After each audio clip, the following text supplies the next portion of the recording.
Hello and welcome to the Bestseller Experiment, where we continue to discover what makes a bestseller and inspire you to start, finish, and publish your book. I'm Mark DeVoe.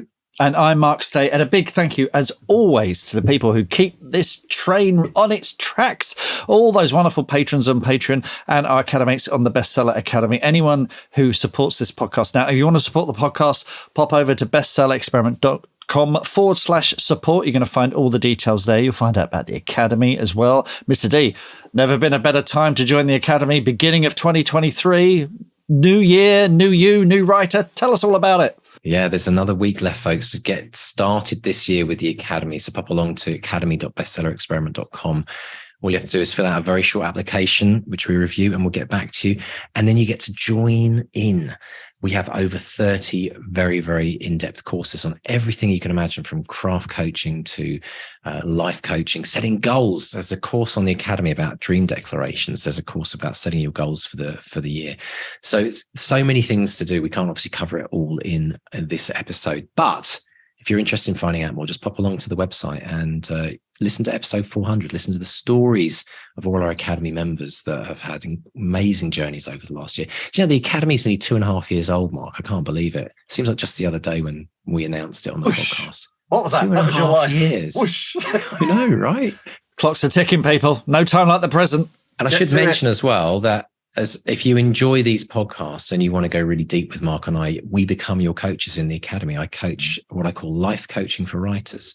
We get into the inner game of writing. I get into your head and I work out what's going on, all those self-doubts that you might have, or all those, goals that you want to set. I coach you like one-to-one on Zoom calls in a group in the Academy. And Mark does these most amazing craft coaching sessions. And every Wednesday, Writer Surgery is a drop-in session where you get to ask Mark your deepest questions about anything that's happening in your book, or anything you want to know about anything. There's brilliant. Such good fun. They're really, really good fun. It's all kind of loosey-goosey and relaxed and fun, but we really get into some deep stuff there, and everyone comes away a better writer, including me. And we should also say thank you as well to the Academy members who are with us, because they are such an inspiring group of people.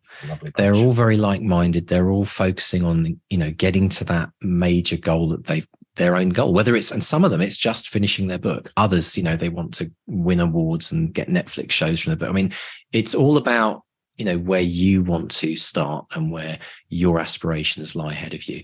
But everyone is there cheering each other on. I just don't know of a better a group of people to support each other through it all. So it's a ready-made community to jump into. Yeah, but so anyway, pop along academy.bestsellerexperiment.com. We'd love to become your coaches. So Mr. Stay, how are you this week? I'm tickety-boo. Looking forward to new horizons, new year, all this good, exciting stuff. Got a film on the way, which is cool. I'm working on a new series, which I might self-publish. So there's a whole world of possibilities. So very excited. Writing every day, as always. So absolutely, yeah. And we should say, actually, if you're thinking, it's already January and I was going to write every day and I've not even done that, and it's classic, what is it, I think January the 7th is the day when most people break their New Year's resolutions. And I know we're going out after the 7th, so maybe that's you. Well, actually, you know what, New Year's, as much as it's an important day in the calendar year, it's just a figment in our imagination, isn't it, Mark? Right? Yeah. Just time doesn't even exist, folks. Does it really? We're all living parallel universes. So this could be January the 1st for you in your parallel life. So start that writing every day today. Today is the next day of your life. So if don't beat yourself up if you've already broken that resolution of 200wordchallenge.com. Go along, register, and start writing, because the earlier you start, the more words you get in your lifetime. That's the basic premise of it, isn't it, Mark? Yeah, not even 5 minutes into the podcast and you're questioning the whole fabric of space-time reality. It's a bit heavy. Yeah. Excellent stuff. Well, talking about something that isn't heavy, you had the most amazing interview with none other than Cole Haddon. Tell us about our special guest today, Mark. This is great. Cole Haddon, he's an Australian-American screenwriter and novelist. Now, his first TV commission was a show called Dracula, which was produced by NBC and SKY and debuted in 2013, starred Jonathan Rhys Meyers, absolutely cracking show. He's also had graphic novels published by Dark Horse.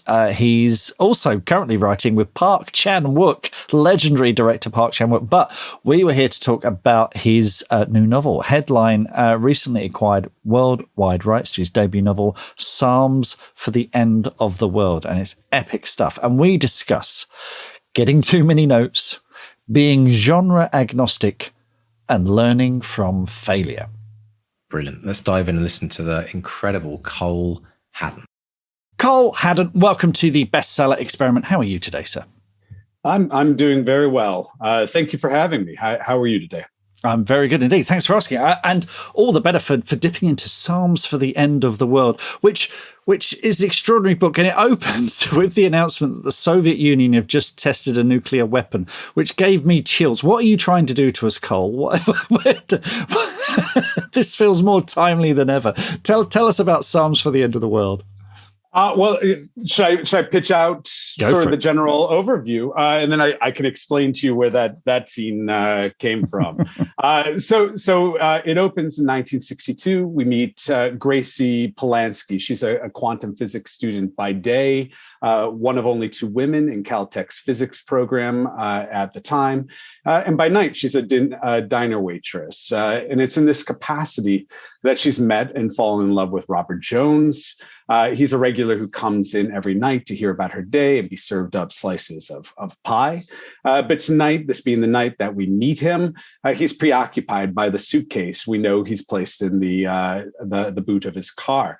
A suitcase full of ominous purpose, the contents of which he hopes will set right some terrible thing he's done to Gracie. So when he gets up to go, he says he has to leave town for work. He doesn't know when or even if he'll be back, and he hopes to see her again. Now, these are words that crush Gracie, but the next night he shows up anyway, except this time he doesn't know who she is, doesn't even remember her name. And then the FBI bursts in with their guns waving and accuse him of blowing up Pasadena City Hall, killing some 23 people inside it. And he looks at Gracie and says he didn't do it. And so this is how the two of them end up on the run together through America's Southwest and eventually much further, trying to work out if Jones is really the terrorist behind this attack, and as we'll find, numerous others, or if he is some kind of amnesiac wrong man in the Hitchcockian vein.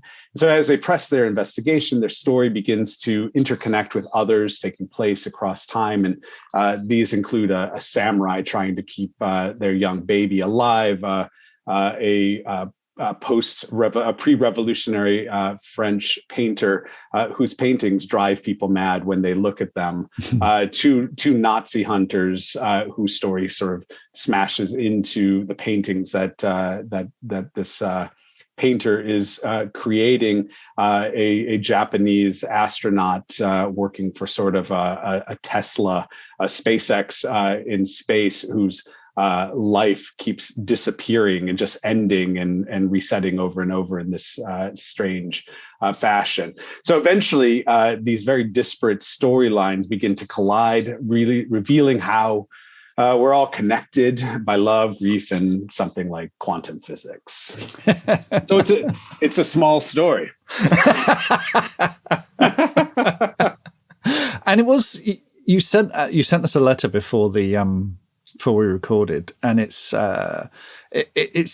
incredible stuff. It tells us where the whole idea came from, and it seems to have been inspired by you looking into the eyes of one of your children. Can you tell us about that? Yeah. So the story itself, I spent 20 years or so collecting notes, and I had a sense of what that central storyline, the Jones and Gracie storyline, was. But the book itself eluded me. I would try. Something was always wrong. But in 2016, we sold our house after the election, moved to Southeast London. My wife found out she was pregnant. At the same time, my mother died. She gave birth over there. And so I found myself at 3 a.m. in the morning with my my newborn son, 9 days old, strapped to me, up, because it was my job to take care of him while my wife was catching up on sleep. And somewhere there, with him strapped to me while the world was burning down, it felt like outside everything had stopped making sense. Like I said, my mother had died. My father would soon tell me that if he didn't get a double lung transplant, he would die too. But somewhere in this sort of miserable, apocalyptic feeling, I had this baby strapped to me, and the story clicked at that point, and I started typing and didn't stop for 6 months. And you say you'd been collecting notes for 20 years before that, and I think I certainly relate to this on a different level. I didn't have what you went through there sounds absolutely, terrifying. And overwhelming, but something as simple. I had an idea that'd been kicking around for years, and just something as simple as moving home to a different location. I thought, okay, I'm going to set it here. I'm going to set it here where I live. Do you think that your idea had been swimming around, but was just looking for the right moment in your life to come along? Did you need to go through these trials in order for it to make sense? I think so. This book would not be what it was without all of those.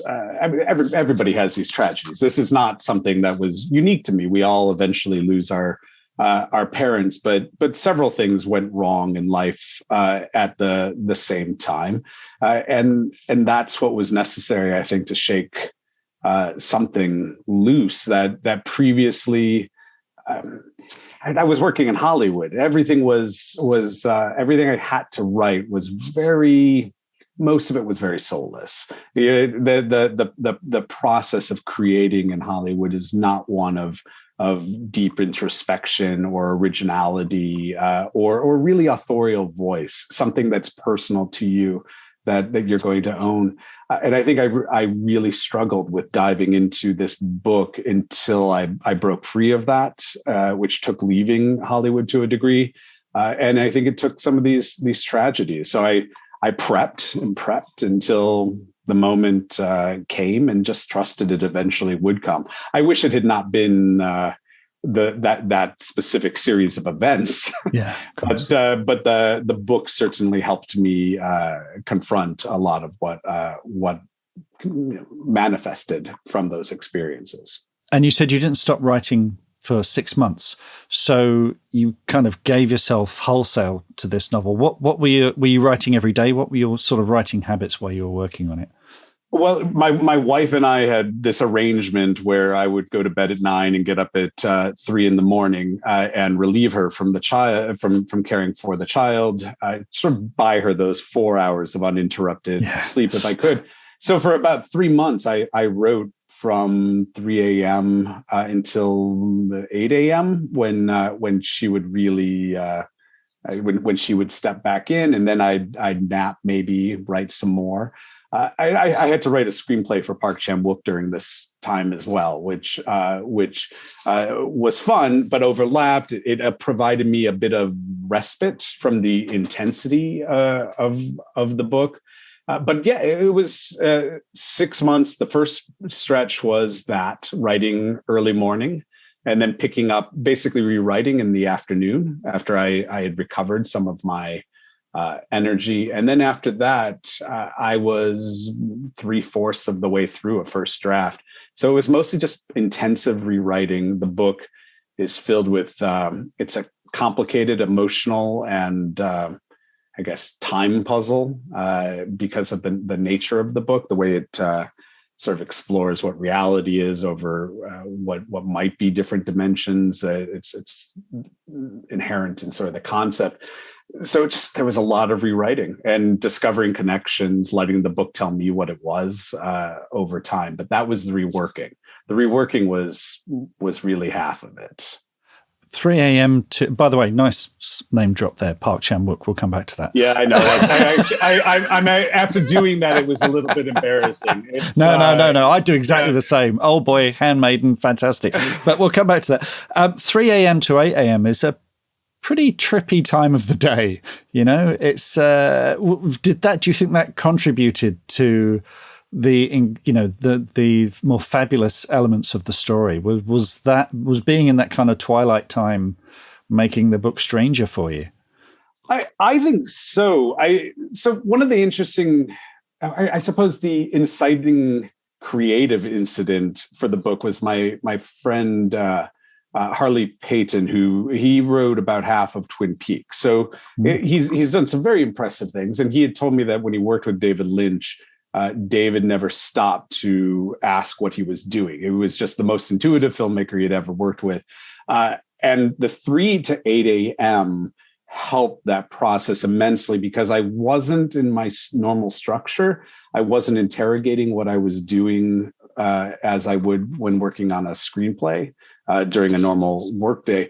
I just wrote and let something happen because it seemed interesting. And then later I would reread it and make sure that something interesting had happened or throw it out if it hadn't. But it stripped, in some ways, that 3 to 8 a.m. stripped the censor that had been in my head for a very long time working in Hollywood. I wrote for me with a baby strapped to me, and it was very, very freeing in many ways. That sounds fantastic, folks. Anyone listening to this, if anyone wants to try the 3 a.m. to 8 a.m. writing style, let us know how it goes. Don't strap any babies to you unless it's yours and you have their consent. But that sounds great. It sounds so liberating. I mean, I'm a screenwriter, but I love the collaboration of it. But I also love my novels because they are my happy place. There's interaction with an editor and your agent and the publisher, what have you. But it's still it's much more my thing than anything else that I've written. Was that one of the things you loved most about this process? And would you presumably you're still screenwriting? Does it change the way you write your scripts? Nothing could change the way I write my scripts because screenwriting is such a reductive form of the English language. You can try, you can fight the good fight, but at the end of the day, you find yourself writing sentences so brief, so staccato that Hemingway would gasp at you. And so the ability to write sentences, to write real sentences, and write something that was just for me. And sometimes my wife would say, she would read pages and say, "I don't know what you're doing," and I would say, trust me, I think I can make this work." And I was okay if I failed. I just was at a point I needed to put it down, right, and find out if some of these theories that I had about how you could tell a story would work, as opposed to the screenplays where I love collaboration, as you just described it. But I created this television series for NBC and SKY, and at one point we were receiving notes from over 20 different people. That's not collaboration anymore. Yeah. I mean, that's a form of torture, and nothing good will ever be created when you have 20 different people providing notes. It's one thing if you have a patron in the Renaissance, yes, giving you notes. I need more God in this or whatever. You're dealing with one voice, but at some point it's just terrible. So the being able just to own something, to love something on your own terms, and to most importantly fail and know if you fail, it's because of what you did. It wasn't because somebody gave you terrible notes. It wasn't because somebody told you to throw in this scene that you knew was embarrassing, or anything like that. It's just you. Live or die on your own ability.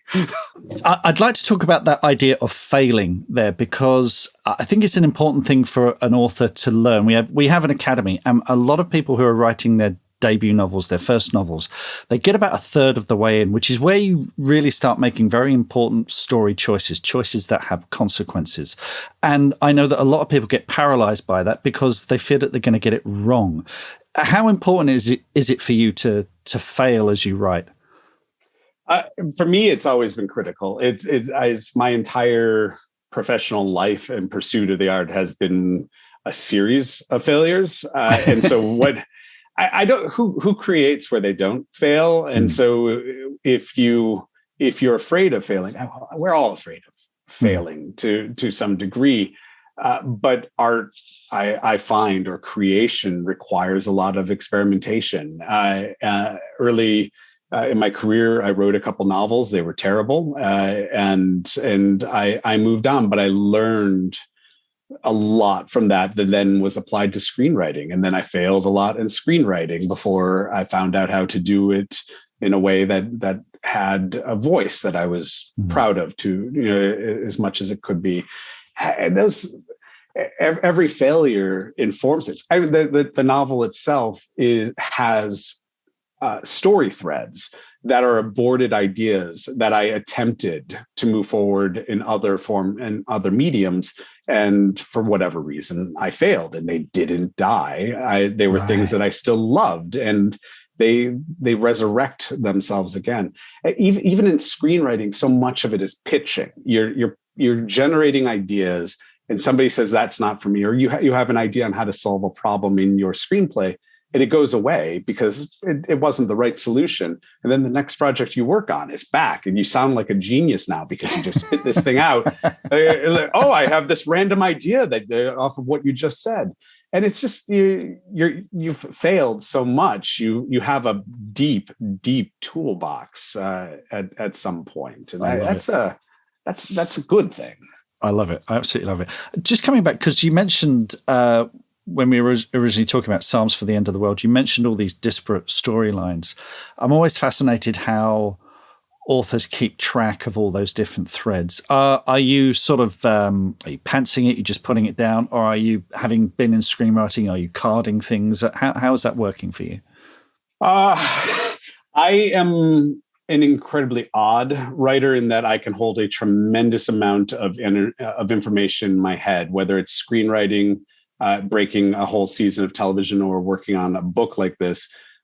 I can map things out, and then my wife will say, "Well, you're no longer present. This is 6 months. I'd like you back," because I can't function doing small things. Everything must. I have a to-do list every day because I'm holding so much in my head that I can't remember to do simple things. And I do the same. When I sold this novel to Headline, my editor put together a really beautiful Excel spreadsheet of all of the characters, how they interacted, and it was already in my head. I could explain it.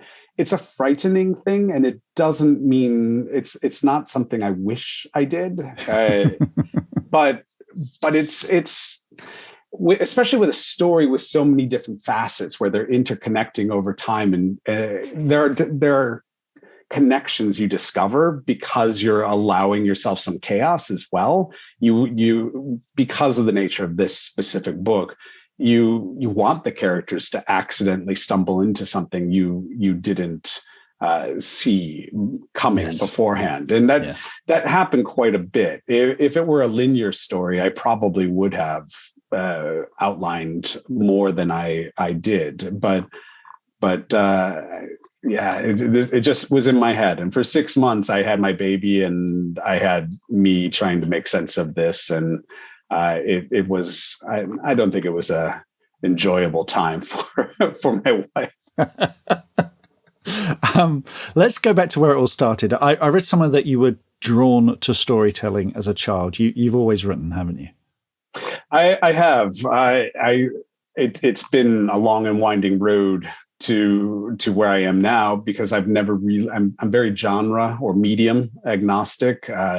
I thought I was going to be an illustrator, write comic books, but also illustrate them. I realized I was a very slow illustrator. I like my stories to happen faster. I didn't want to spend 2 months drawing something that other people could spit out quickly. So I started writing, I think, by about 10, and started writing screenplays by the time I was about 14, 15, and started working on my first novel at 20, and never really understood. I always joke, whenever, especially I have female friends who are writers, they say, "Oh, I'm so intimidated by novels." I said, "Well, you should just act like a white man and think you can do it." I just never stopped to ask whether or not I could do anything. I just knew I wanted to tell stories and kept doing things, and then the failing resulted in training. And you read and you watch your films and you learn process along the way. The how to be better at it. But I was never gifted with the ability to second guess what I was doing. I just sort of plowed forward, failed for a very long time, and then eventually made money doing it. It's funny. I've said the same thing to my kids, which is I had that thing. It's particularly in my 20s, which was I can do anything. I had this arrogance that I could do absolutely, and I fell flat on my face plenty of times. But I learned a lot doing that. I learned a lot by falling flat. Again, comes back to this thing of failure. I failed an awful lot, but learned a lot from it. Yeah. I don't know what I remember when I sold my first screenplay, I was 32, 33. Wow. And then I sold 2 scripts. It seemed like things were going well. And then I hit a dark patch where for about 16 months, nobody employed me. I was about to get married right before our wedding. About 2 weeks before, I said, I have to be honest now to my wife. We have no money left. There's about $3,000 credit. I borrowed all I can from my dad before he's going to tell me that I need to get a roommate. We're going to get married. We're going to come back from the honeymoon. We're getting roommates. It's terrible. I'm sorry. And then I sold 3 projects in that next 2 weeks. It just, but had I not had that dark period, I wouldn't understand that it wasn't easy, that I wasn't magically gifted, that I wasn't entitled to it. And I've gone through several dark patches since then. Every single time. I'm reminded of the work that has to go into it, that I'm always grateful. It didn't just go, I wasn't just gifted with a career, as many people I call friends have, and I tell them how much I resent them to their faces. You mentioned the illustrating there, but you have also written graphic novels. I believe, am I right in thinking you did one called The Strange Case of Mr. Hyde for Dark Horse Comics, which I believe started as a screenplay, is that correct? Yeah, well, it started as an idea for a screenplay, and Dark Horse had become fans of mine.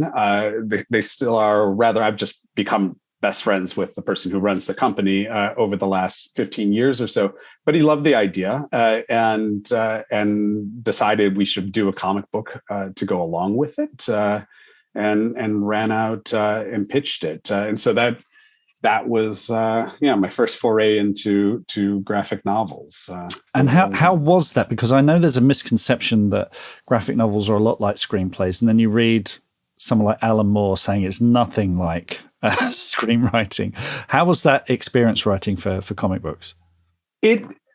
I don't know what it's like for other people, but for me, it was challenging because I'm a very visual person, and comics are a visual medium. And I think I've always probably tried to exert more control over the visual aspect of it. I write basically how I want to see it. And that doesn't necessarily make for great collaboration with an illustrator. And so that's something I've had to learn to deal with over time, that the artist brings something as valuable as I do. It's not just a service in some way. Yeah. And so that was interesting. It's also writing for in a very short medium. It's brief, those 24 or so pages, and the cliffhanger that you have to work into it. It's not entirely dissimilar from television, and it's something that is present in Psalms. That Psalms is 526 pages long, and one of the things that I knew I needed to be a book that I would read was I needed a sense of first accomplishment, which meant I needed to write shorter chapters, because who wants to read 30 page chapters, give up on a book? It's just, you want that sense of accomplishment at the end of the night. You read something. Yes. And the other was to compel people to keep reading something that was so large. And so I used cliffhangers in a way that is probably atypical in literary fiction. But it was something that I felt with the idea, and certainly the book's relationship to pop culture was necessary. Excellent stuff. You mentioned screenwriting then, and I think, am I right in thinking the HBO show where you're getting notes from 20 people, was that the Dracula show with Jonathan Rhys Meyers? Yes. Which I put it to you, sir, that show was way ahead of its time.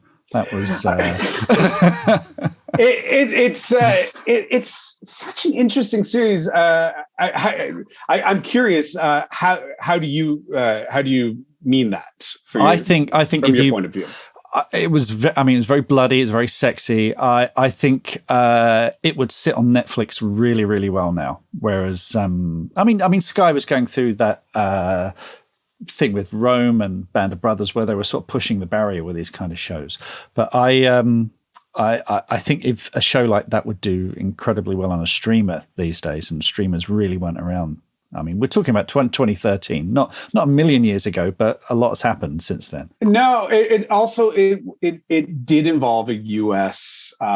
network. It wasn't HBO, it was NBC, and they were aspiring to British style television, and the Brits, Sky, were looking for something a bit more fun in the American network style. And so there was a lot of confusion about how to thread that needle. So it's the sex, the color, sort of that aspect of it. I'm very proud of. It's something I fought hard for. It was inspired by much of my childhood. But it's a series with many positives and many things I'm still scratching my head over. Also, Park Chan-wook, can you talk about that project at all? You can't drop a name without, backing up.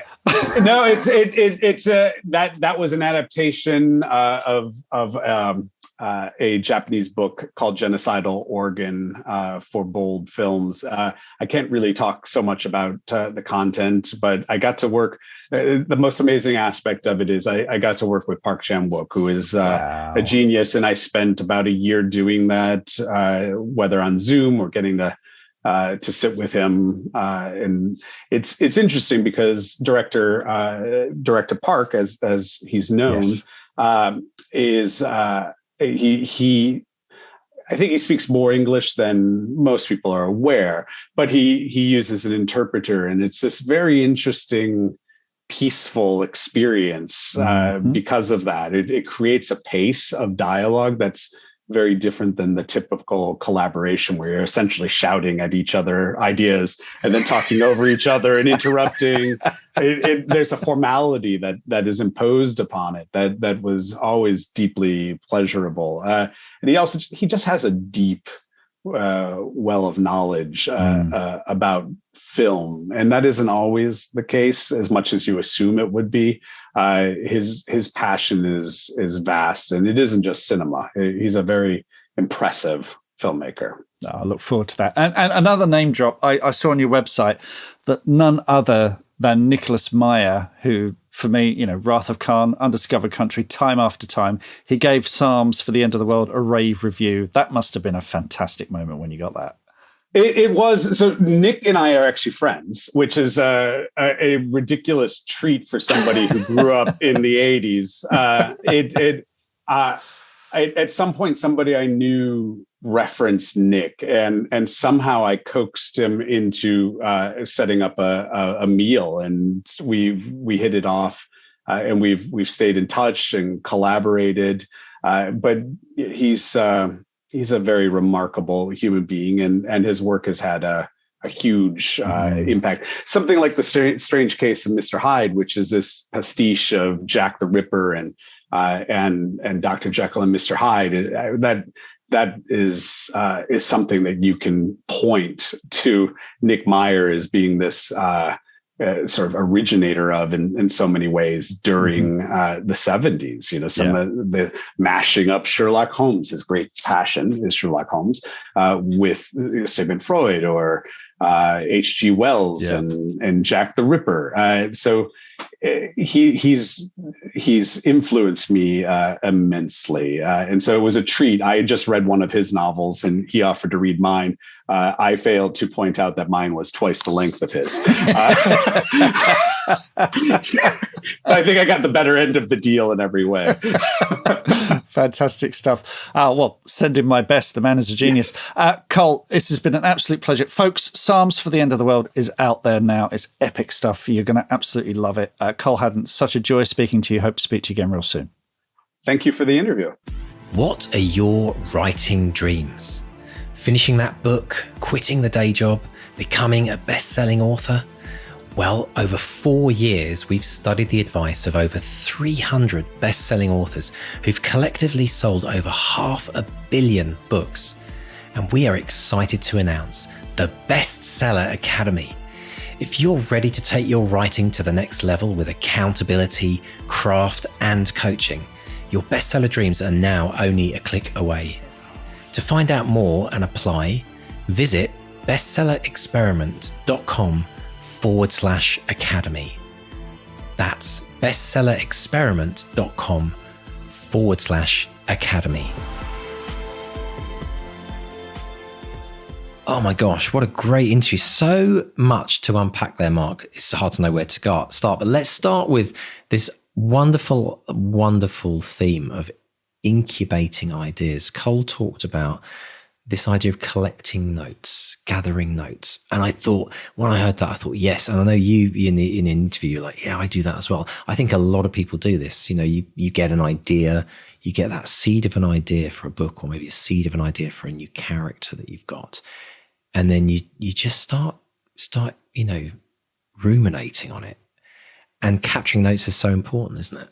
Absolutely. And I think there's a danger that a lot of people who are new to writing, there's a lot of currency put in the idea, air quotes. Oh, I've got an idea, and it's going to be a blockbuster, a million seller, blah, blah, blah. But the idea isn't everything. The idea is just the beginning of it. And I think a lot of people, when they're starting out, think an idea should come fully formed with a story and characters attached. It just doesn't work like that. An idea is a concept, is something that might have just popped out of thin air. You know, if you got you got your radar on for ideas, these things. As a writer, ideas are not the problem. I'm always getting ideas, but trying to form them into something that has a beginning, middle, and end, and characters and all that exciting stuff that we love about storytelling. That's the hard part. So I've got a general notebook, and if an idea comes to me, I will write it down. It might just be a line, it might be half a page, it might be a page or whatever. Start jotting it down. And there comes a point where I think, nope, it's not there yet. Not there yet, but there's something there. It's like, you know, if you walk along the beach, you find an interesting shell or whatever, or a stone or a pebble. You know, if you're 6 years old, you'll relate to this. You know, you bring back buckets of the bloody things home, and when you get them home, they all look a bit, you know, grey and dull. And it's like, why was I so excited about that? But so, you know, hang on to it, because it's a clumsy metaphor. It might be a diamond, you know, but you sit on this idea for a while, and could be weeks later, you'll think, oh, that's another thing I could add to that. Let's jot that down. And so, you know, maybe you keep a file on your laptop, or as I do, I keep notebooks for all the different projects that I have. And over time, these ideas start to accrete into something that looks like a story with a theme and characters and a beginning, middle, and an end. And then once it gets to that point, I start taking it a bit more seriously and putting it together. I mean, the Witches of Woodville series, I can't tell you how long that swirled around in my head. It was going to be a contemporary thing. I couldn't quite make it work. I didn't know what it was about. It was just something that kept coming back. It wouldn't go away. It kept coming back. And I knew it was important, and I knew there was something about it that I loved. So, you know, I just kept nurturing it and feeding it and coming back to it, but more importantly, not forcing it into something that it wasn't. And I think that's another mistake that I've certainly made in the past, where I thought, okay, I know what this is now. I'm going to write it and it doesn't quite work, but let's try and bend it. Oh no, I've broken it. So if you try and push it too hard, you can break it as well. So it's really important not to rush these things, to allow yourself to give these things the time to breathe and germinate and grow, and open your mind to having as many of them as possible as well, because it can be the stupid, silliest one-line thing that can blow up into something amazing. So if you have an idea and it feels a bit half-baked, that's fine. That's the beginning. That is the first step on the yellow brick road. Just, write it down. And I think it is important to write these things down, because you might come across it in your notebook later on and go, oh, I'd forgotten all about that. And it fires something in your brain and it starts it ticking, and then you start writing more notes. So whenever you have these half-baked ideas, don't despair that they're not fully formed on arrival. These things take a lot of time. Yeah. And you mentioned about kids collecting shells and stones. When my kids collected shells and stones, they never actually made it into the house. And most parents relate, they all end up, all of them, in the side pockets of the back inside door of the car. Rocks, boulders, entire mountainsides. Crabs. What is it about kids? But Cole also talked about this idea of, with ideas, the kind of extension of that was waiting for everything to click. And I think as we start to gather ideas, it's a bit like that crime scene and string and pictures. Yeah. That's, we're slowly kind of creating the picture. When the idea is literally the kind of like slap it on, that's the first one in the middle with nothing around it. Yeah. And I think this idea of ruminating and allowing time for ideas to form and grow and evolve, that's where we start to see those kind of little satellites all start to appear, and then you can see the full picture. And I think that's this idea of wait. He knows that something's being formed, and he's being patient and allowing it to click. Yeah. That word "click" is the moment, isn't it? Where it's like, okay, I've got it. Well, that for me, that moment, I need three essential things to embark on a story. One is a protagonist who needs to go on a journey of change. The second is an ending. I want to know where they end up. Not necessarily how it ends, but if you imagine the journey of change as a journey from A to Z, if A, they're kind of angry about something, then by the time they get to Z, they need to be calm and placid. Or if they're meek at the beginning, then they need to be rebellious by the end of it. I want there to be a complete 180 with this character. But how do I get them there? The thing that really, when it clicks into place, that's when I can start writing, is when I have the theme, which is a good central dramatic argument, a good question that is debatable, that I can challenge that character with on their journey of change. And once I've got those three things, and we talk about this a lot more in the Academy, I can start working on that as a story, because I've got the essential ingredients that I need to write a story, which is a character, their journey, and the things that's going to challenge them on the way. And once I've got that, that's when it clicks for me. And it'll be different for different people, but for me, that's the essential bits. And I think part of the journey for each writer is working out, learning about what it is for them that clicks.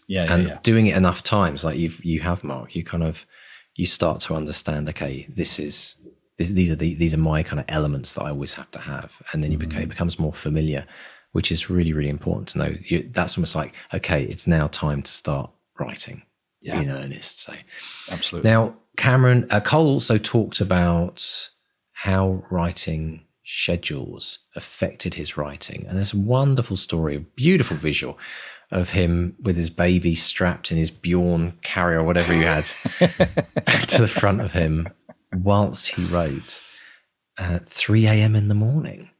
The twilight hours. It's such a fascinating thing to discuss, isn't it? Because we've always talked on the Academy, I always say to people, write right first thing. I always bang on about this, like bank your words before your rest of your day goes pear-shaped. Like at least you go to bed at night going, at least I wrote, no matter how much went wrong in my day. But, obviously some people do night shifts. Some people do, some people have babies. But it's a fascinating idea that Cole had to write in that quiet, well, assuming baby was obviously quiet, but 3 a.m. to 8 a.m., wasn't it? A 5-hour period where the rest of the world around him was asleep. I mean, any parent will know this, when those first few weeks when your child is born are an insane time, especially if it's your first one, because part of you hasn't, you're going, I haven't had any training for this. I've read all the books, but blimey, how am I allowed to be in charge of a child? It's a crazy time anyway, and your mind is all over the place. Cole did write a letter, which he did share with us. I'm going to read the opening paragraph. He says, it was 18th of January, 2018, just past 3 a.m. in southeast London. My second-born son, not even 9 days old yet, was strapped to my chest. His tiny, round face filled me with such love, more than I felt I could contain, but also terror. Terror, because here was something else I might lose too soon. This was how I began to write Psalms for the End of the World, a globe-spanning and time-jumping novel I've been pondering for close to 2 decades, a novel that I would spend the next 6 months manically writing until the words "the end" appeared on my computer screen. Now, Mr. D, that when you get up at 3 a.m. because baby needs a bottle or needs a change or needs to be burped or whatever it is, your mind is in the twilight zone. The baby's mind, because all this is new, they're usually wailing and screaming. It's another plane of existence altogether. You always start the podcast by questioning time and reality, and if you've got a young kid, you do that every night. So it's a fascinating place for your mind to be, and you do.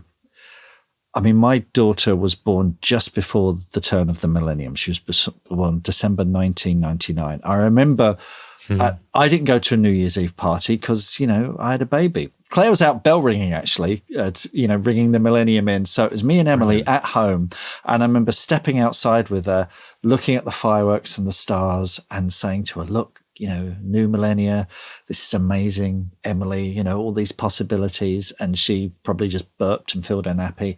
But, it was one of those moments where I thought this is, it was a special little moment.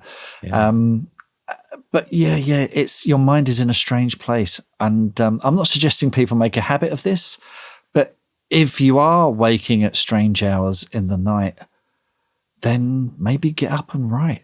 Maybe do something with it. Or even if it's just emailing a note to yourself about an idea, the weird idea that you've had, or just scribbling it down, it could lead to something amazing. All my spiritual friends out there on the bestseller experiment, we all know about 3 a.m. in the morning. That's all I'm going to say, Mark, just leave you hanging. But it is an interesting time. What you do with your cult, you keep that to yourself.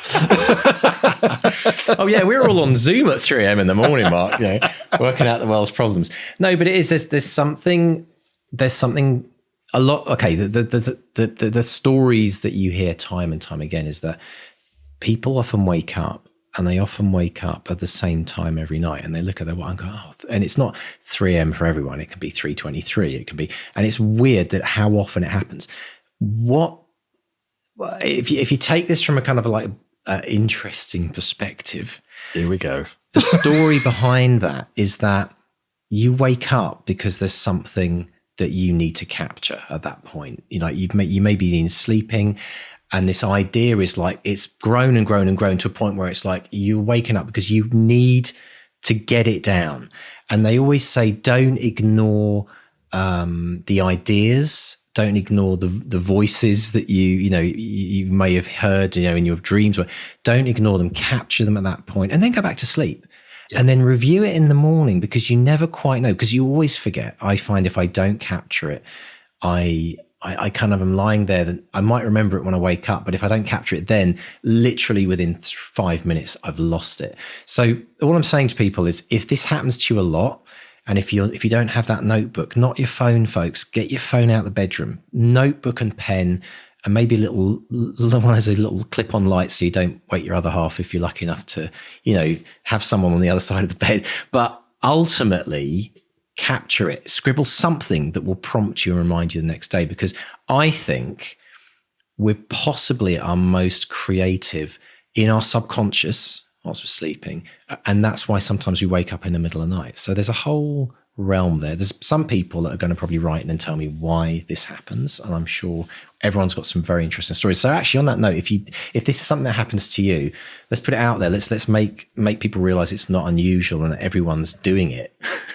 Happens to me. 4:30 every morning, pretty much every morning. 4:30. Really? Bing. Yeah, my brain is because it's been like that since I've been writing every day, and since I left the day job, because I think my brain is already going, okay, right, in a couple of hours you're going to be writing, aren't you? So if you're going to be writing in a couple of hours, you need to start, getting those gears into shape.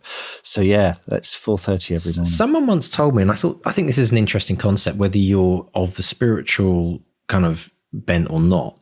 Someone once told me that they find in the middle of the night, no matter where they are in the world, this is interesting. So take a 3 a.m. for example, everyone else is sleeping. And if you think of things like waves, like frequencies or noise, when everyone's up and rushing around, there's a lot of kind of high level energy that's happening. Everyone's rushing around doing things. But in the middle of the night, everyone's asleep. And there's this idea that there's less noise around. And that's what we feel. That's that twilight, that kind of peace that we feel, that peace that you kind of experienced, Mark, at midnight when you went out with Emily. There's something magical about that time. And some people believe that that's when pure creativity really can come through, because it's almost like a radio frequency where you've actually hit like 95.8 FM rather than you're in between and you just hear all this static. Yeah, I don't know if it's a spiritual thing. I think it's just that you finally get a piece of bloody peace and quiet. Yeah. No one banging on the door.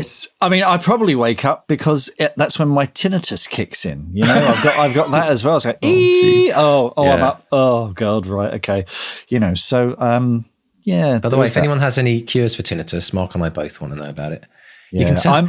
I'm booked for an MRI. I'm probably going to have to have hearing aids later this year. Yeah. Bloody hell. Yeah. I can't wait. Robot ears. I'm all for that. That's bizarre. Everyone's talking about tinnitus, though. I know this isn't because we're getting on as well, Mark. This is something to do with COVID. I don't know. I think it's the Walkman generation, mate. It's nothing to do with COVID. It's the fact that I've been listening to Pink Floyd and Led Zeppelin at 11 since I was, 15 years old.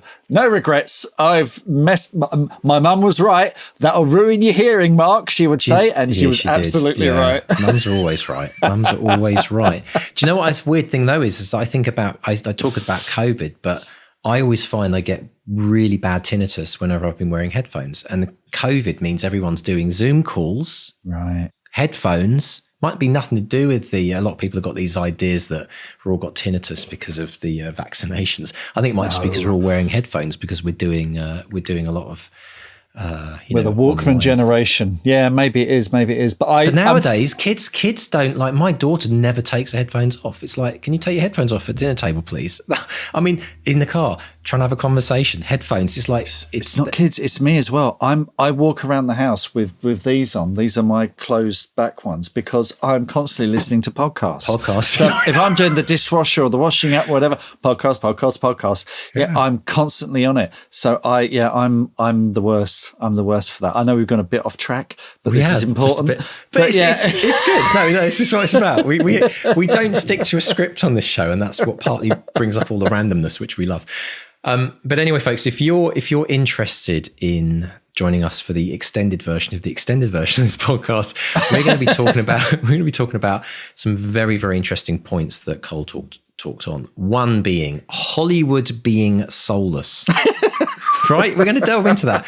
We're going to talk on that note about the difference between screenwriting and novel writing, and the problem when you have too many people wanting to give you their ideas. We're going to also talk about learning from failure and practicing failure, which is something that Cole really alluded to.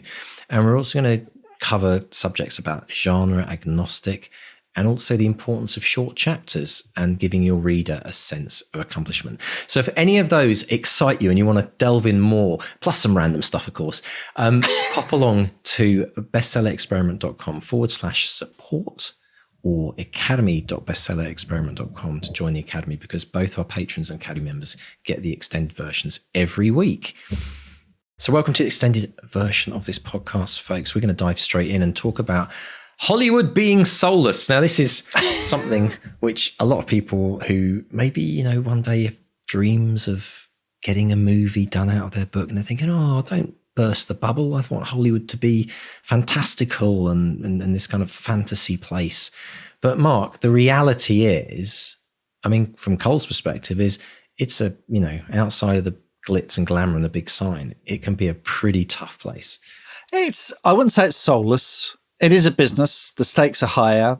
And because the stakes are, and by that I mean financial stakes more than anything, everyone gets a say. Robot Overlords, we had 14 producers, I think.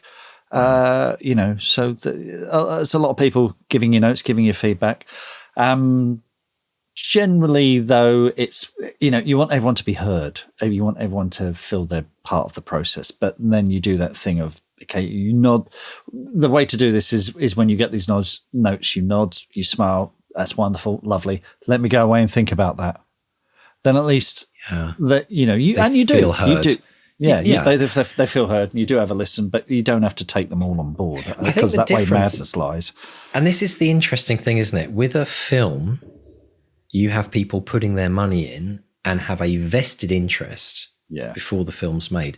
With a book, you're writing the book. And so you don't, when people like an editor or somebody throws in an idea, it's different. I think when people have a vested interest, they really want this movie to succeed, they also cross this line where they think, I put money in, so I want to have one of my ideas, at least one of my ideas in the story. So I can sit back and go, when I'm watching it, in the cinema with my missus or my hubby or whatever, and I can nudge them and go, that was my idea.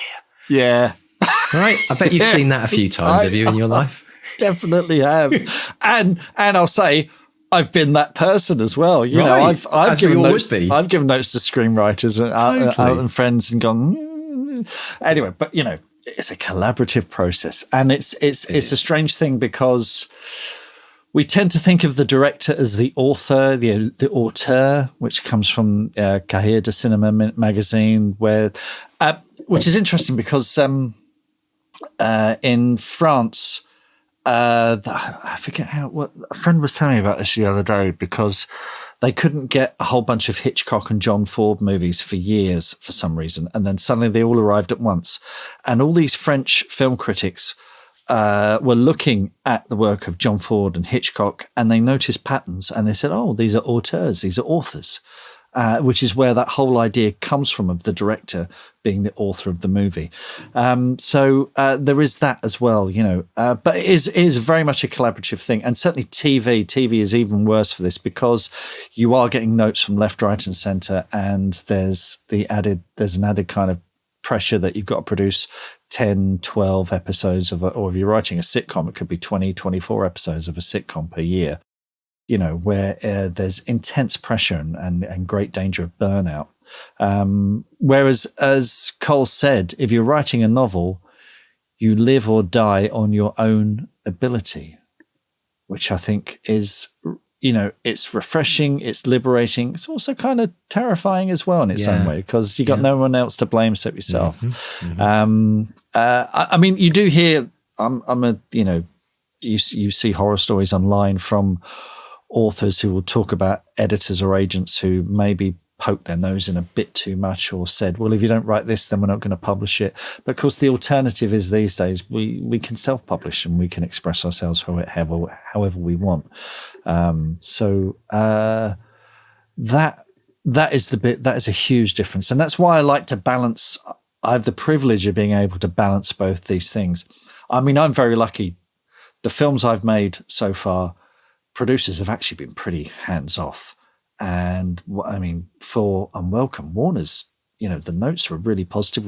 It was all focused, one set of notes, I mean, it's from various people, but then they collated them and they kept them pretty short, and they were actually very constructive.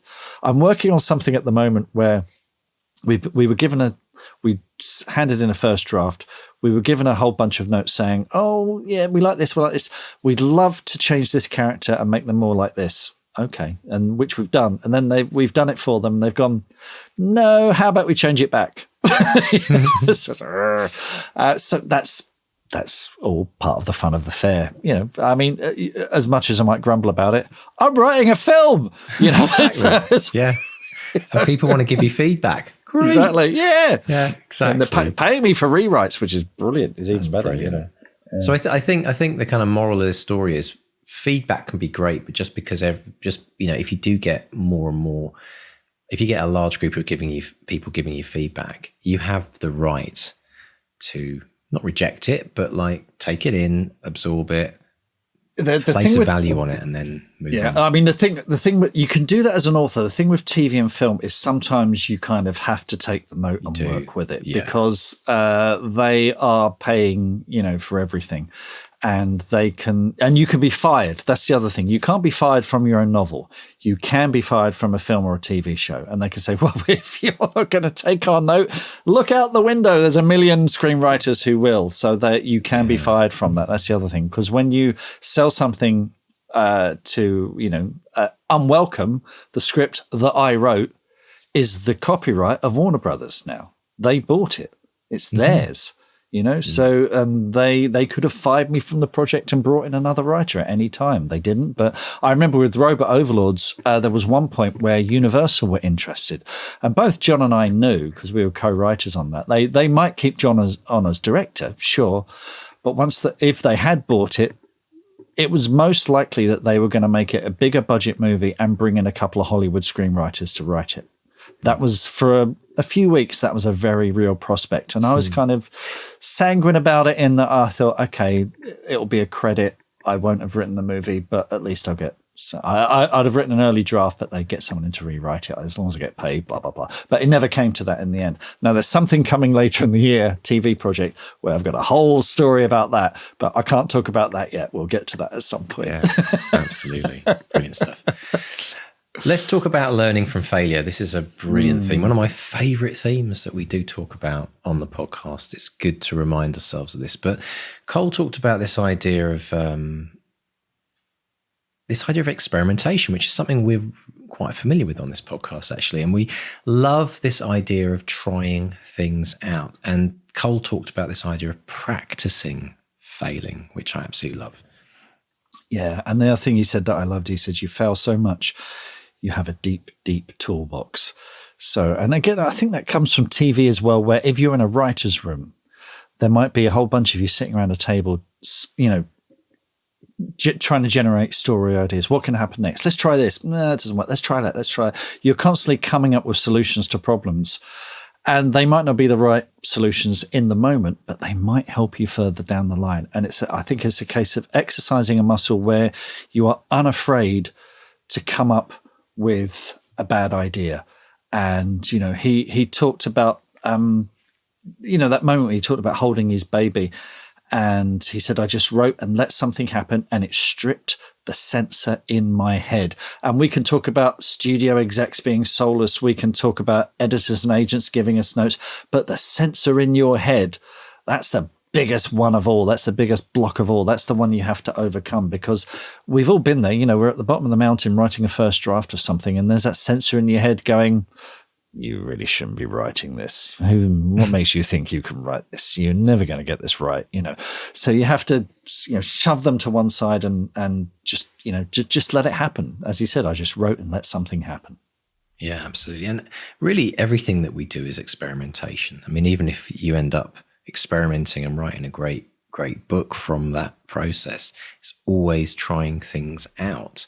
And the great thing about experimenting is there is no success or there's no failure. Ultimately, it's just the actual experiment and the outcome of the experiment, and however we choose to view that.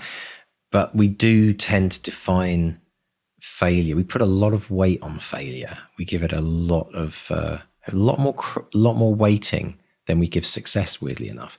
And so I think it's really important for people to allow themselves that sense of it not working out and that being okay, because the value in it is in the doing, not the outcome, because we always learn from everything that we've done. If we just enjoy that process and get to a point where we relish failure because it means we're actually showing up. Yeah, exactly. What was it he said? He said, I failed for a very long time and then I made some money doing it. And I've said, writing is a process of failing a little less each time until you have something that looks like a story. The thing I love that he said, and this is, it made me laugh out loud and it still does. And he would talk to women writers who were uncertain about their abilities. And he said, just act like a white man and think you can do it. And I just thought, yeah, that was me. And that's kind of still is me, that kind of hubris that comes with the privilege of being a white man these days. It's like, I can do anything. Let me have a go at that. And you see it in boys as well. It might just be a white thing. It might just be a boy thing where we kind of think, I can do that. I can fix this. I can do anything. Give me that. I can fix it. Let me do it. Which, the good side of that is you discover, you make lots of mistakes, but you discover things about yourself you might never have known. The bad side of that is you end up with people like Elon Musk, who have a few successes, then think they can do absolutely anything. So, but there's a lot to be said for that kind of sense of entitlement that we have, because you just stroll on in there. You see it in children, I think, of all ages and all sexes and all genders and all races. Yeah. You see Todd. You remember that we've talked about that little clip of that little girl who walks in on her dad on TV, and that walk that she had, which you'll see on video, where she's swinging her arms from side to side. That is a swagger and a confidence that somewhere down the line gets knocked out of a lot of us, and it's a real tragedy. And maybe it's at school, maybe it's because of our background or our gender or what we look like or whatever. But some of us get that knocked out of us, and it's a real tragedy when it does, because I think swagger. I think that's because we get told, we hear the word no a lot as kids. Yeah. And it's not that we're trying to be bad parents, because we then do it as parents as well. But kids are so experimental. They like running across a road with busy traffic. They like climbing up, or my daughter climbing up what she thought was a ladder, but it was actually our kitchen pantry, because she was trying to eat up the shelves to get to something on top. And I'm like, she's like 3 years old and like 8 feet up in the air trying to reach the chocolate digestives I put up there, knowing she couldn't get them. Well, she proved me wrong. But they're experimenters. And as parents, we're like, no, don't climb up. No, don't run across the road. No, get your hands. No, don't eat that. No. And we hear that for 18 years of our life. Yeah. And it kind of just sinks into our subconscious. And it's true. And a lot of people then rewind and play that cassette tape throughout the whole life. Yeah. Right? That's where it gets knocked out, I think. Catch your kids doing things right, folks. That's what I think, right? But I think I do think it can come, and depending on the person, it affects them to a greater or lesser extent as they play out their adult life. Yeah. And it's very, very fascinating. Yeah, but it's all a big experimentation. And you're right, though. I think it's a real shame that, imagine if we were as bold as children who were trying to reach that chocolate digestives. Yeah, packet, it's what we need to be. What would we do? What would we do with our writing? Where would we send our manuscripts? They're completely fearless. What ideas would we run with that we think completely ridiculous and imaginary, but let's go for it? I mean, then you end up with something like Hitchhiker's Guide to the Galaxy, right? Yeah. It's just or anything Terry Pratchett's ever written. I think it's just great to embrace that. I also think, though, Mark, just to remind people as we talk about this, that we never actually lose that. I don't think we ever lose that inner child, and that ability to have that imagination that we had as kids. I think what happens is it gets squashed down, and it gets squashed into a tiny little compartment down here somewhere, because we have to be adults, and we can't be not childish but childlike. That's always the thing. Jerry Seinfeld, there's a excellent documentary called Comedian, which I think might be on Netflix, which follows Jerry Seinfeld. Jerry Seinfeld basically quit comedy, and then this documentary came back, and it's about him building up a whole new set, a comedy set. And he makes a very interesting point. He says, when I was at school, I was not the funniest one. Everyone was as funny as me, or if not funnier. But as they got jobs, they got married, they became responsible adults, they stopped being funny. He said, I just never stopped it. I'm still the idiot I was when I was 12 years old. And you'll know. Think back to when you were 12 and your friends at school and what a laugh you had and how funny everyone was. But there were a few of us, myself included, who kept being fun. And I did have it. It's funny, when I started working in an office and you'd sit in meetings and with humorless people, and I found myself thinking, there's a funny comment, there's a great quip, there's a great sarcastic comment. I can't say that because I'll get in trouble. And I stopped doing it and I started getting out of the habit. So it can be a killer when you have to be the grown up in the room and not make the flipper. Again, it's, having someone making annoying quips all the time must be a right pain in the ass. But, it's that thing, that childish glee that we have that gets suppressed as we get older. It's funny you say that, Mark, because we have a 12-year-old in the house. And I don't think I've laughed as hard as I did yesterday. It's true. When my eldest son had a pair of Puma track pants, as we call them over here in Canada. And it was a hand-me-down moment. And 12-year-old puts on the Puma track pants and just starts doing this ridiculously stupid jig like we did as 12-year-olds and going, Puma pants, Puma pants, Puma pants. and then right?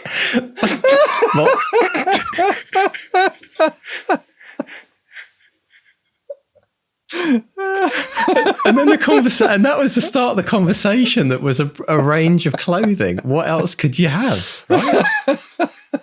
Puma shoes. Brilliant. Just little moments like that only can come from a 12-year-old's world. It was always there in front of me, but I used to say Puma like a posh Englishman. But brilliant. So yeah. Long may that continue. That's all I can say. You see, this is what you get in the extended, right? You don't get class. No. Intellectual stuff. It is. Real. I was going to say, it's not the creme de la creme, but it's like the bottom of the barrel. But moving on, however, let's talk about genre agnostic. I think that's a great title, but it's also something which I think a lot of authors kind of struggle with, because we should embrace the fact that we have so many interests. Maybe we're very widely read. We love different genres, but when it comes to choosing what we're going to write, it can create a problem, can't it? Because if you're starting out, not knowing what genre you want to write in, means that you can be a bit all over the place, and then you don't know who or where or how to pitch your novel when the idea's up. Yeah, I think, it's good to have a very clear idea of your genre. That doesn't mean, that means it's a genre for life and that you're trapped writing that for the rest of your life. Or you can just, write whatever the hell you want, and then think about, it's when you put that marketing hat on that you can start thinking about it. But yeah, it's interesting. We had a comment just today on the genre course from Alex Waite. He said, I like this course. It made me realize that while I write strictly in fantasy, I'd like to write other genres within that genre, fantasy horror, fantasy thriller. So once you start realizing the flexibility of genre, anything is possible. It's weird. My son also, he's at university and he's writing an essay about genre and film. And, we've been having long conversations about genre expectations and, the little signposts that you put in to let a reader know. Semiotics, this idea that there are certain things, that symbols and signs in genres that make them what they are, which is it's probably the most intellectual conversation me and my son have had. Normally it would be at the level of Puma pants. But yeah. Don't feel you. Again, it's that thing of the self-censor. If you think, oh gosh, I'm writing to a particular market, then I have to write like this. But very often the genre is it is about signs and symbols. every story at the end is a human story. You can write about crime thrillers, you can write about romance, you can write about dragons, you can write about a planet where everyone is made of blancmange. But at the end of it, it will ultimately be about the human experience. And that's the thing to remember. That if you want to talk about genre agnostic, it all comes back to, will the reader and I make a connection with our writing? That's the magic. That's the real magic. Yeah, good to remember. Let's talk about the magic of writing short chapters as well. Something that Cole mentioned was great. It's a sense of accomplishment, giving the reader a sense of accomplishment. And I really connected with that because I am one of these people that when I read books, I like to get to the end of the chapter. I also like to kind of celebrate hitting halfway through the book. And this is why I can't do Kindles that often, because you get your little percentage thing. But I love just watching the bookmark get closer and closer, like little gap gets smaller. And then when you get really close to the end, and it's like, God, it's like literally pages away. There's something, I don't know what it is. Maybe I'm weird, but Now I relate. Do you relate? Good. And I'm sure everyone else does. And the sense of putting that book on your shelf when you've written it, or giving it to somebody to recommend it to them, or returning it to the library thinking someone else is now going to enjoy this. We haven't really talked about the sense of reader accomplishment. And as writers, we should be thinking about that when we write our book. How do we create this sense of accomplishment in our reader? And I wonder how much of that is the magic sauce in a successful book. Well, it was very much on my mind just before Christmas, because I was editing the 4th Woodville book. And as I'm adding to it, so I'm taking chapters that might have been 1,800 words. I tend to write short chapters anyway.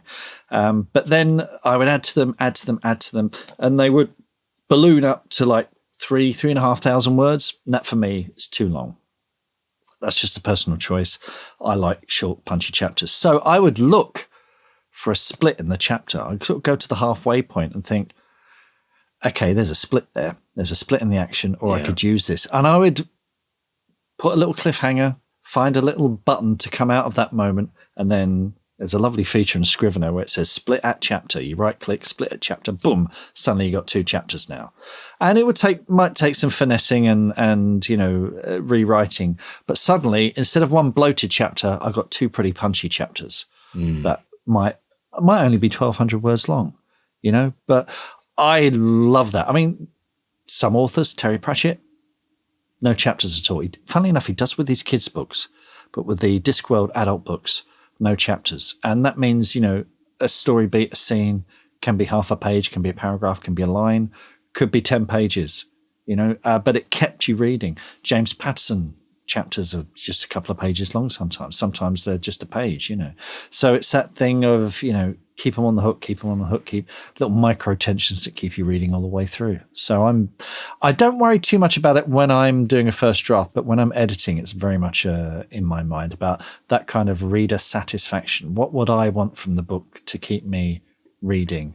And that's what I like. Again, horses for courses, personal choice. You might love a big 35-page chapter that really, but I just remember reading Lord of the Rings for the first time thinking, bloody hell, when's the next chapter, So, but that probably says more about me than it does Mr. Tolkien. I think people will totally relate to that.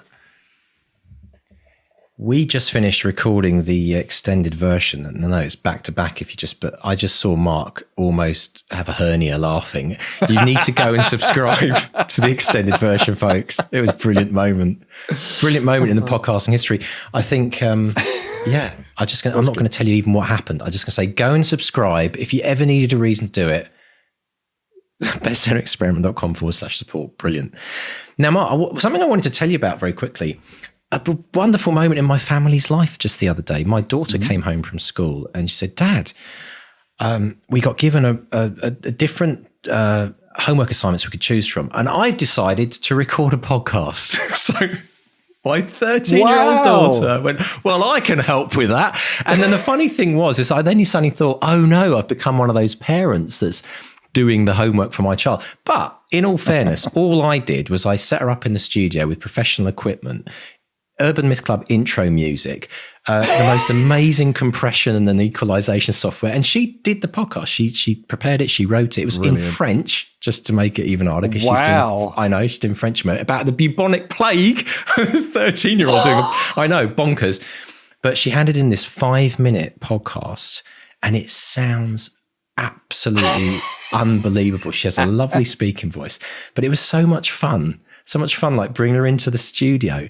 And I thought, oh gosh, when the teacher hears it, they're going to be like, oh, this sounds quite professional. So, at what point are you kind of enabling your child's homework? But so I'm waiting to hear back how she does. But that was a fun moment. I thought, how nice that.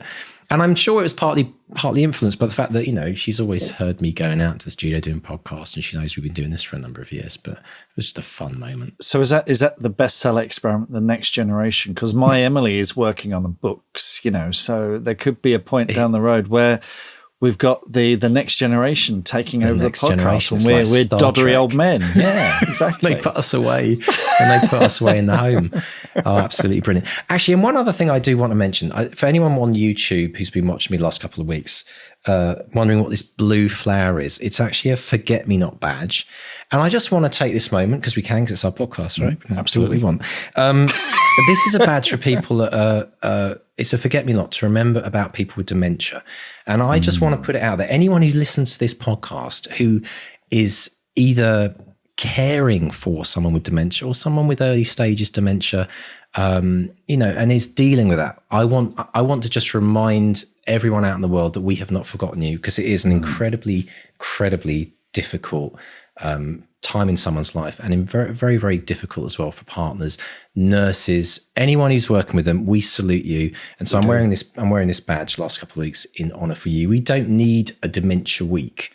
This is something that people live with every single day of their lives. So my heart and thoughts go out to you all. And if this little podcast can bring a little bit of joy into your life, a little bit of a break, then as far as I'm concerned, job done. So anyway, I hope everyone out there in the world is doing well. Good stuff. Mr. Stay, social media. Do we have any social media to say? Only a little bit. And I do love this. This is Michaela Limpkin. And I went to her book launch. She's got this amazing book, How to Love and Be Loved, which is nonfiction. And I went to a Zoom book launch. She's a member of the Academy. She's working on a novel, but she's also done this nonfiction book, which is dyslexic friendly, which we talked about, which was terrific. But she said, she just reported back, she said, if you sit in a big garden centre cafe whilst waiting for your car servicing to be finished, and you put a pile of 5 books on your table, sooner or later, someone comes over to ask you why you have a pile of the same book on your table. Then you tell them you're an author, and they buy 2 and invite you to speak and sell that book at a local event. Oh my gosh. This is a whole new marketing stream. The Garden Centre Cafe. Piles of books. You could extend it to anywhere. You could sit on a park bench with 10 books on the arm. Oh, well, these things. Oh, yeah. I love it. Do you know what? I think that's brilliant, Michaela. Actually, I once went on a stag do. Oh, here we go. Leicester Square in London, we ended up slightly drunk. And there were all of these different performers, statues, guitar players, jugglers, the classic kind of Covent Garden, Leicester Square vibe. Brilliant. But we were a bunch of lads out on the Raz, sending off one of our friends into marriagehood. And we found a crate, a milk. Do you remember those old milk crates, Mark, the orange crates? Yeah, of course. And we thought, well, in for a penny. So we said to Neil, our stag, we said, right, what you've got to do, here's a crate. You've got to earn 20 quid and then we're going. And he said, what do you mean? He's from Wales. And we said, you've got to just use the crate, do anything. So he basically set this crate up between a juggler and a wonderful guitarist. And he just stood in the middle of it. And all these throngs of crowds were watching these performers. And he just sat there on this crate doing nothing. And very slowly, and we stood as a little group just watching him and laughing, and very slowly these 2 huge groups that were next to us started to kind of move across and make this massive, I'm talking like 70 people, all like in a croissant kind of crescent around Neil, just watching him, waiting for him to do something. He had no idea what he was going to do. And so then he just did some weird movement, like it was like robotics or something. And some kid ran up and gave him some money. No. Yeah. And then other people thought, oh, so what, we go up to him and we and then he'll do something. And we were just absolutely in stitches. It's the funniest thing I think I've ever seen. But literally within 10 minutes, he'd earned his 20 quid.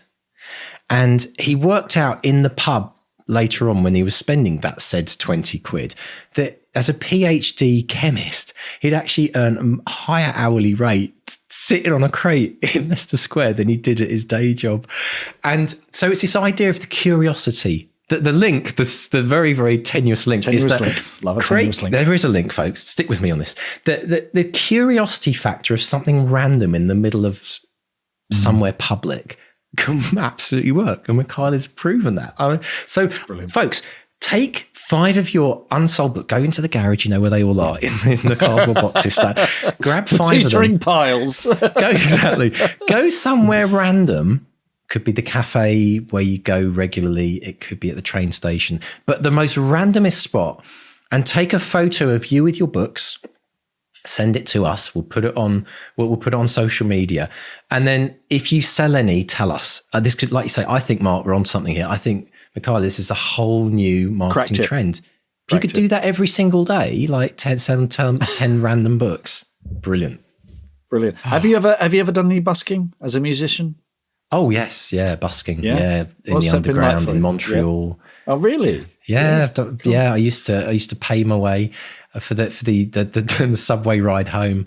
It's a very random experience. It's very random because you get people that walk past you who can't make eye contact because they know they're not going to give anything and they feel really bad about it.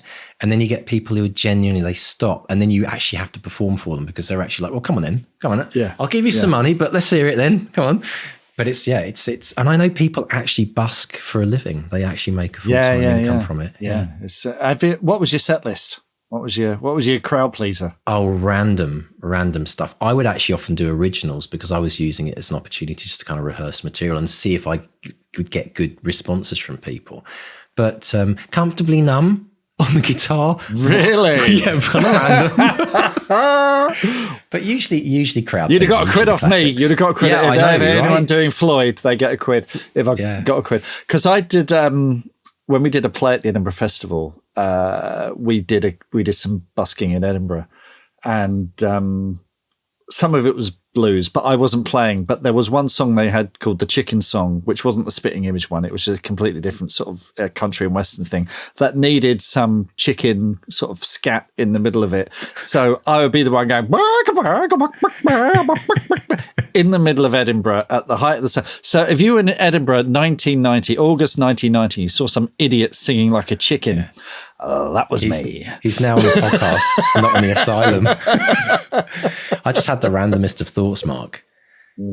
The author's equivalent of busking would be sitting on a park bench reading your novel out loud.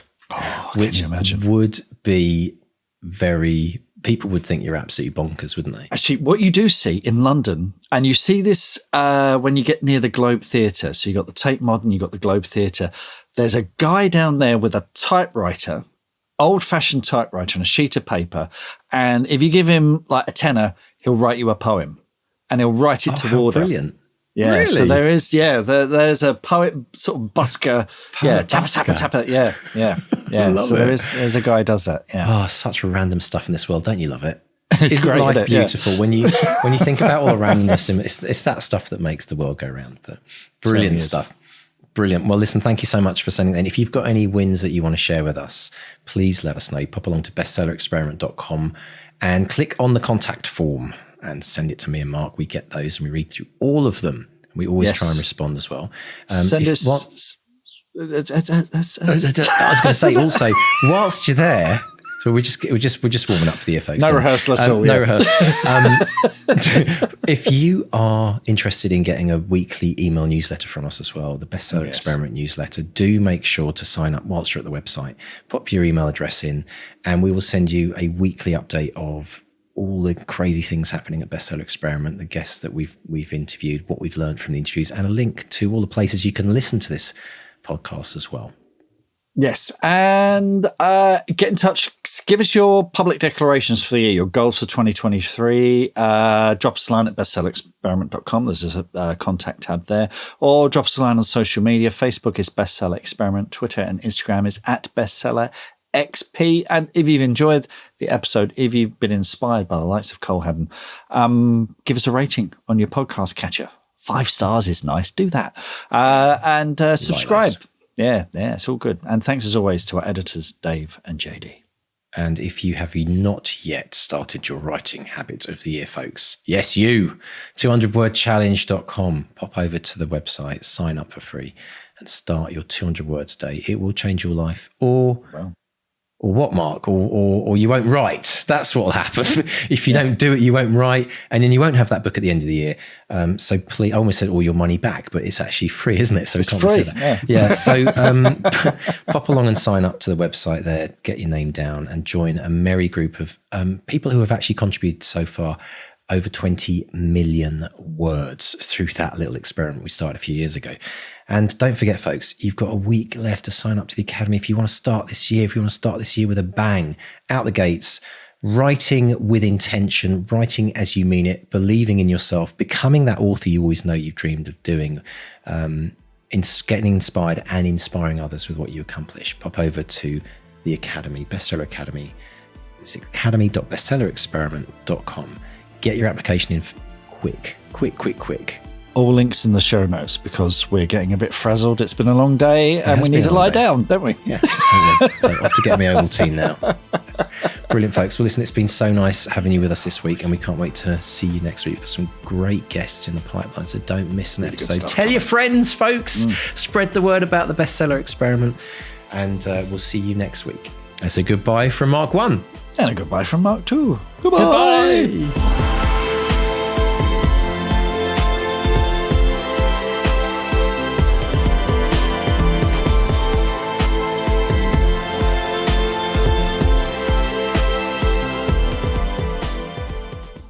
Puma pants. and then right?